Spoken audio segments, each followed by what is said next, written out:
Praise the Lord, everyone. Brother Roop here.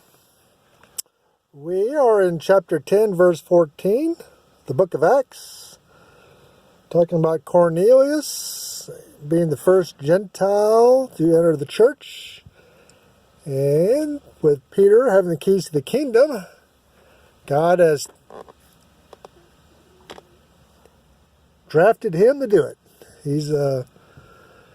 But God's got to work on him a little bit. God's got to give him a trance and showed him some unclean animals and told him to kill and eat.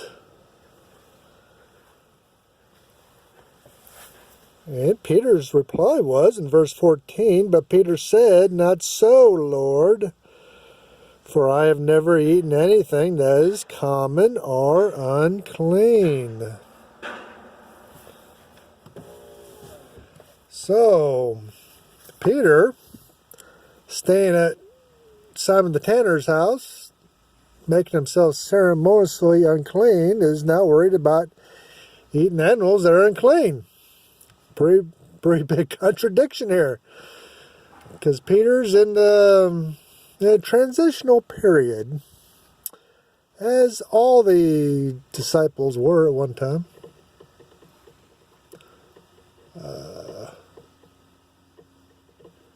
See, in the Old Testament, God made a distinction between clean and unclean animals. We read that in Leviticus chapter 11 and Deuteronomy chapter 14. This law remained in the scriptures, and Peter pled that he had never violated it, implying that he could not now violate it, as it was the law of God, and that as it was repealed, he did not dare to act in a different manner from what it required.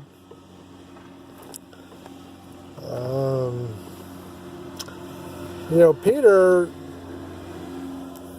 it seemed, had learned nothing from Jesus, who insisted no food could defile a man. We read that in the book of Mark, chapter 7, verse 15. Jesus said, "Don't worry about what goes in your mouth. Worry about what comes out of your mouth. That's what defiles a man." And he was right. But when you eat a dietary menu all your life, because it's God's law, it's kind of hard to get out of that. It's kind of hard to change your dietary habits when you're older.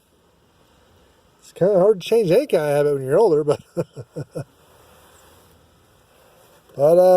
so Peter, that's a big step for Peter.